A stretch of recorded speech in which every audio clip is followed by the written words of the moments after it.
Good morning ಎಲ್ಲರಿಗೂ ನನ್ನ ಪುಟ್ಟ ಲೋಕಕ್ಕೆ ಸ್ವಾಗತ. ಇವತ್ತು ನನ್ನ ದಿನ ಒಂದು ಕಪ್ ಸ್ಟ್ರಾಂಗ್ ಕಾಫಿ ಕುಡಿಯೋ ಮುಖಾಂತರ ಶುರುವಾಯಿತು. ಬೈಟು ಕಾಫಿ ಶಾಪ್ನಲ್ಲಿ ನಾನು ಕಾಫಿನ ಕುಡಿದೆ.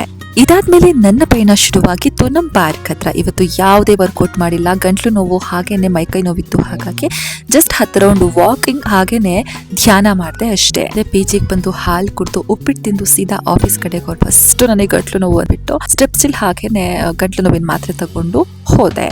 ಹೆಡ್ಲೈನ್ಸ್ ಹಾಕೋ ಹೊತ್ತಿಗೆ ಕರೆಂಟ್ ಹೋಗ್ಬಿಟ್ಟಿತ್ತು. ಕರೆಂಟ್ ಇವತ್ತು 5 ಗಂಟೆ ತನಕ ಇರಲ್ಲ ಅಂತಂದ್ರು. ಸೊ ಹಾಗೇನೆ ಆಫೀಸಲ್ಲೆಲ್ಲ ಸುಮ್ಮನೆ ಮಾತಾಡ್ಕೊಂಡು ಕೂತಿದ್ವಿ. UPS ಕೂಡ ಹಾಳಾಗಿತ್ತು ನಮ್ಮದು. ಹಾಗಾಗಿ ಅದೇ ಟೈಮಲ್ಲಿ ನನ್ನ ಗಂಡ ಕೂಡ ವಿಡಿಯೋ ಕಾಲ್ ಮಾಡಿದ್ರು. ಅವ್ರ ಜೊತೆ ಕೂಡ ಸ್ವಲ್ಪ ಹೊತ್ತು ಮಾತಾಡಿದೆ. ನಾವು ಮೇಡಮ್ ಕೂಡ ನಮಗೆ ಆಫೀಸಿಗೆ ರಜಾ ಕೊಟ್ಬಿಟ್ಟಿದ್ರು. ಹೀಗಾಗಿ ಹೆಂಗೂ ಹೋಗ್ತಿದ್ವಿ ಅಂತ ಅಂದ್ಕೊಂಡು ಒಂದು ಗೇಮ್ ಆಡಿದ್ವಿ. ನಮ್ಮ ಅಕಾಡೆಮಿ ಸ್ಟೂಡೆಂಟ್ಸ್ ಹಾಗೇನೆ ನಮ್ಮ ಆಫೀಸ್ ಅವರು. ಅದೇನು ಗೇಮ್ ಅಂತಂತಂದರೆ ಒಬ್ಬರು ಆ್ಯಕ್ಟ್ ಮಾಡಿ ತೋರಿಸ್ತಾರೆ ಸಿನಿಮಾದ ಹೆಸರನ್ನ. ಆ ಸಿನಿಮಾವನ್ನು ಗುರುತಿಸ್ಬೇಕು.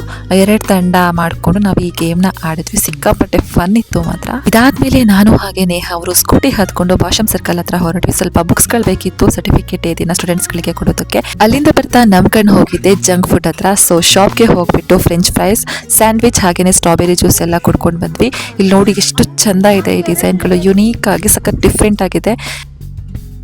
ಇಲ್ಲಿ ನೋಡಿ 10 to 10 ಇಲ್ಲೂ ಕೂಡ ಚೆನ್ನಾಗಿತ್ತು. ಅಲ್ಲಿಂದ ಬಂದು ಸ್ವಲ್ಪ ಹೊತ್ತು ನಿದ್ದೆ ಮಾಡಿ ರೆಸ್ಟ್ ಮಾಡಿ ನೈಟ್ಗೆ ಮುದ್ದೆ ಹಾಗೆ ನುಗ್ಗೆಕಾಯಿ ಸಾಂಬಾರ್ ತಿಂದು ಇವತ್ತಿನ ದಿನವನ್ನ ಮುಗಿಸ್ದೆ. ಇಷ್ಟೊತ್ತು ನನ್ನ ವಿಡಿಯೋ ನೋಡಿದ್ದಕ್ಕಾಗಿ ಧನ್ಯವಾದಗಳು.